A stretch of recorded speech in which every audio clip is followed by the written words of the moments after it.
नमस्कार दोस्तों, मैं पीएसएन क्लासेस से रोहित यादव आप सभी लोगों का बहुत बहुत स्वागत करता हूं। तो दोस्तों, जो आपका क्लास 10 एंड 12 है उसमें जो आपका प्रकाश का परावर्तन था, वहां के जितने भी क्वेश्चन आपकी परीक्षा में बनने वाले थे सभी को हम ऑलरेडी करा चुके हैं। आज जो आपका दूसरा लेसन है प्रकाश का अपवर्तन, वहां से आज आपको क्वेश्चन कराया जाएगा, लगभग 20+ क्वेश्चन। ठीक है, तो चलिए शुरू करते हैं और इस शानदार टॉपिक को शानदार तरीके से। ठीक है, तो दोस्तों आपके सामने आपका पहला प्रश्न लिखा हुआ है कि किसी शब्दकोश में दिए गए छोटे अक्षरों को क्या बताया गया है। किसी शब्दकोश में दिए गए छोटे अक्षरों को पढ़ते समय आप कौन सा लेंस पसंद करेंगे।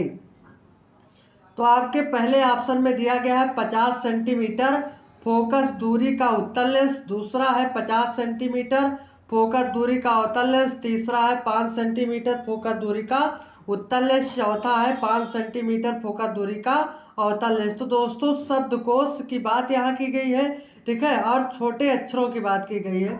तो जब छोटे अक्षरों को हम छोटे अक्षरों के लिए कौन सा लेंस प्रयोग करते हैं, 5 सेंटीमीटर फोकस दूरी का अवतल लेंस, यानी करेक्ट आंसर आपका क्या हो जाएगा, सी हो जाएगा। बढ़ते हैं अगले क्वेश्चन की ओर। अगला क्वेश्चन है दोस्तों आपका, कौन सा लेंस अपसारी लेंस भी कहलाता है। तो जो मतलब अपसारी लेंस कहलाता है वह लेंस आपका कौन है दोस्तों, वह लेंस आपका अवतल लेंस होता है, यानी अवतल लेंस ही अपसारी लेंस कहलाता है, ये आपको याद रखना है। और जो आप यहाँ पर देख रहे हो उत्तल लेंस, ये अपसारी नहीं होता है, ये आपका क्या होता है, ये आपका अभिसारी होता है। क्या होता है दोस्तों, अभिसारी होता है। ये जो आप देख रहे हो क्या ऐसा होता है, अभिसारी होता है, ये भी आप याद कर लीजिएगा। ठीक है, कि जो आपका अपसारी लेंस होगा वो अवतल लेंस कहलाएगा, और जो आपका अभिसारी लेंस होगा वो उत्तल लेंस कहलाएगा।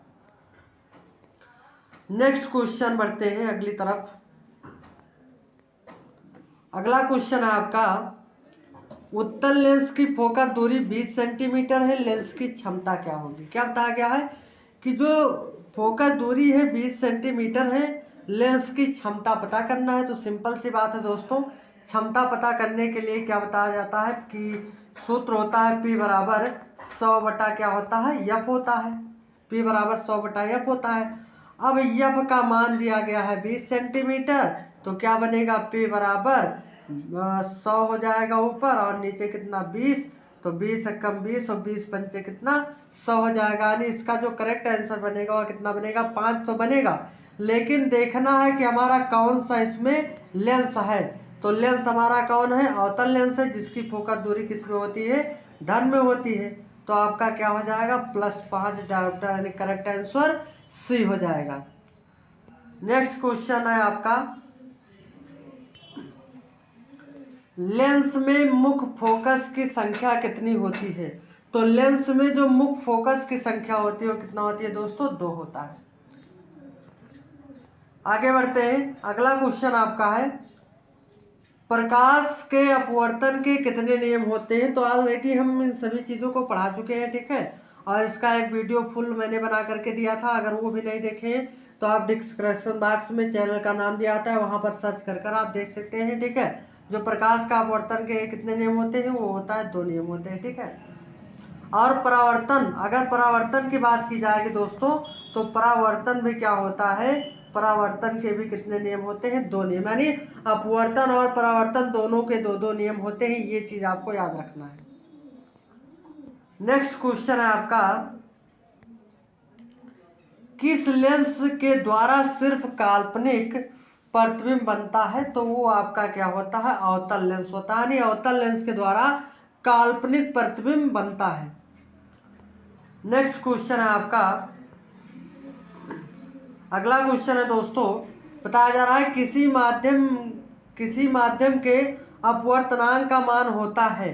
तो हमने आपको बताया था कि जो माध्यम का अपवर्तनांक होता है वो क्या होता है, साइन आई बटे साइन आर। तो साइन आई बटे साइन आर क्या होता है, किस ऑप्शन में है, साइन आई बटे साइन आर, बी ऑप्शन में, यानी करेक्ट आंसर बी हो जाएगा। ठीक है, नेक्स्ट क्वेश्चन की ओर बढ़ते हैं।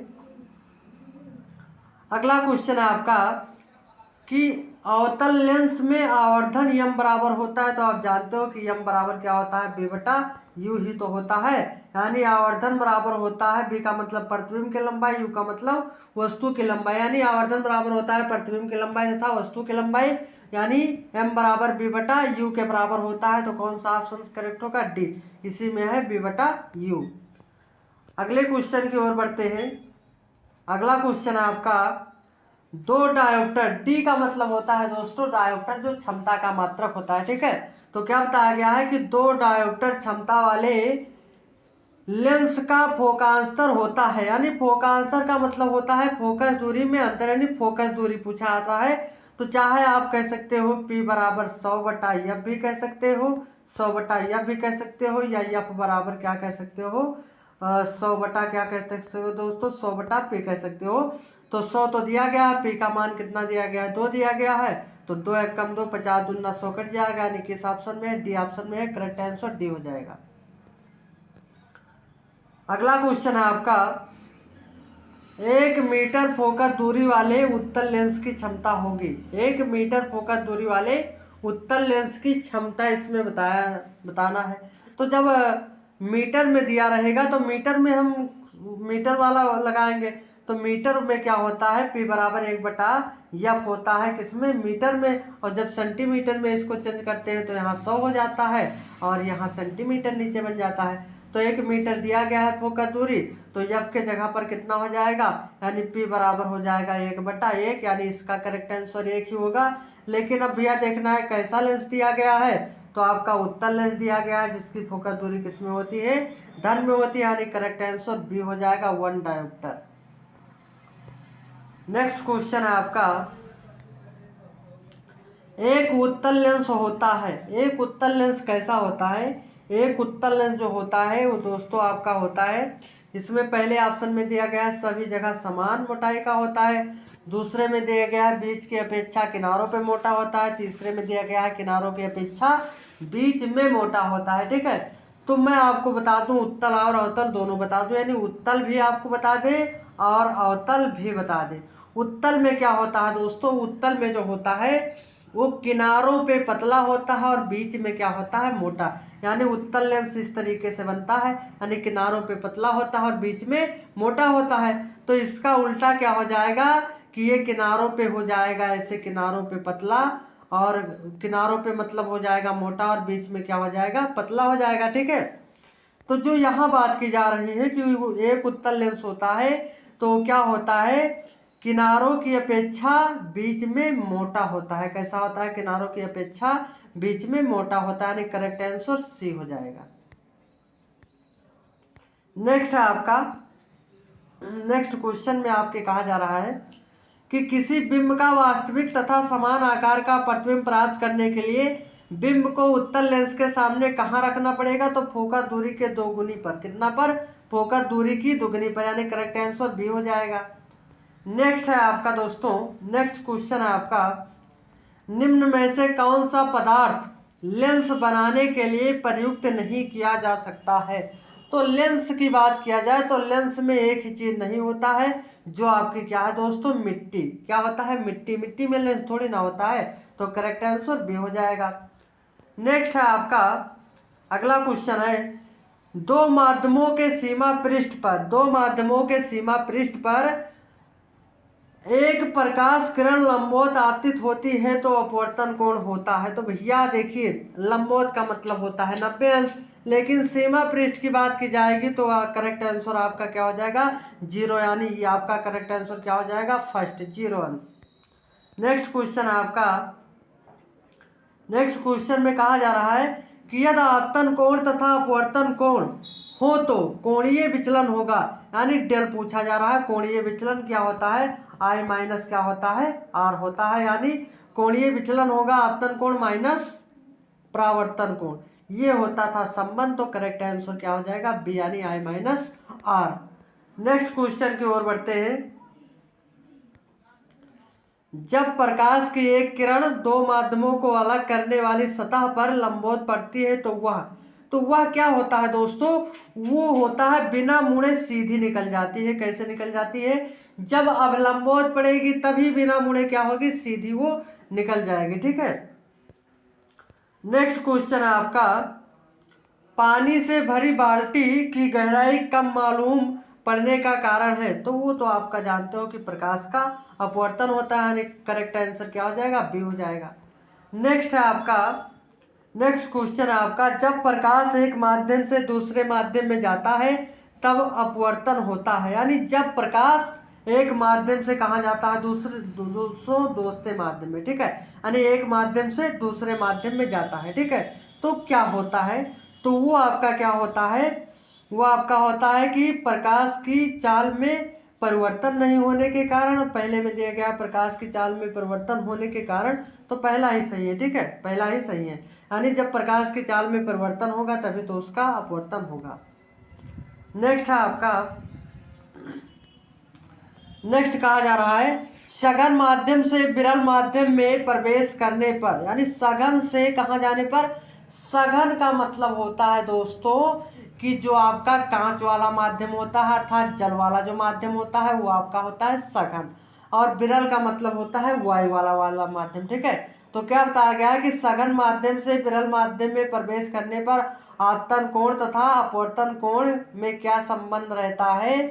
तो दोस्तों आपतन कोण जो होगा वो क्या होगा, परावर्तन कोण से छोटा होगा, यानी इसका मतलब है कि आपतन कोण बड़ा हो जाएगा, यानी करेक्ट आंसर सी हो जाएगा। नेक्स्ट क्वेश्चन है अगला, जब प्रकाश की किरण हवा से कांच के प्रिज्म की अपवर्तन सतह से होकर प्रवेश करती हुई दूसरे अपवर्तन सतह से होकर बाहर निकलती है तब वह मुड़ जाती है। कहाँ मुड़ जाती है भैया, कहाँ पर मुड़ती है, प्रिज्म के आधार की ओर, यानी करेक्ट आंसर बी हो जाएगा। नेक्स्ट क्वेश्चन है, किसी बिंदु वस्तु से निकलकर किरणें किसी लेंस से अपरिवर्तित होकर जिस बिंदु पर मिलती हैं उसे हम प्रतिबिंब बिंदु कहते हैं, यानी करेक्ट आंसर क्या हो जाएगा, डी ही होगा। नेक्स्ट क्वेश्चन है आपका, निम्नलिखित में से किसका उपयोग लेंस बनाने के लिए नहीं किया, ये तो हम करवा चुके हैं, जैसे मिट्टी, ये भी जानिएगा, सी करेक्ट आंसर हो जाएगा। नेक्स्ट है आपका दोस्तों, नेक्स्ट क्वेश्चन क्या कह रहा है, नेक्स्ट में कहा जा रहा है कि निम्नलिखित में से कौन सी वस्तु वास्तविक प्रतिबिंब बना सकता है। तो वो आपका क्या है, उत्तल लेंस, यानी उत्तल लेंस के जरिए वस्तु का वास्तविक प्रतिबिंब प्राप्त किया जा सकता है। अगला क्वेश्चन है हमारा कि प्रकाश एक माध्यम से जिसका अपवर्तनांक n1 है दूसरे माध्यम में जिसका अपवर्तनांक n2 है जाता है, यदि आपतन कोण I तथा अपवर्तन कोण R हो तो साइन I बटे साइन R बराबर होगा। तो दोस्तों साइन I बटे साइन R बराबर क्या होगा, यहाँ देख लीजिए सी में और डी में दोनों क्वेश्चन एक ही लिखा है, तो डी में होना चाहिए दोस्तों n1 बटा n2, क्या होना चाहिए, n1 बटा n2, तो आपका यही करेक्ट आंसर हो जाएगा। यहाँ पर आपको क्या लिखना है, यहाँ पर लिखना है n1 बटा n2, यानी करेक्ट आंसर डी। नेक्स्ट है आपका, और ये लास्ट भी क्वेश्चन है आपका दोस्तों, तो क्या बताया जा रहा है, बहुत ही इंपॉर्टेंट एक क्वेश्चन भी है आपका, बताया जा रहा है कि बेंजीन का अपवर्तनांक होता है, तो बेंजीन का जो अपवर्तनांक होता है वो कितना होता है, 1.30, कितना होता है, 1.30, यानी ये आपका करेक्ट आंसर सी हो जाएगा। तो दोस्तों क्या है कि इसको बहुत ही अच्छे से आपको पढ़ना है, और क्या है, अगर आपको ये वीडियो अच्छा लगा हो तो अपने दोस्तों में सबसे पहले शेयर कर दीजिए, और ऐसे ही वीडियो को पाने के लिए चैनल को सब्सक्राइब करना ना भूलें। धन्यवाद।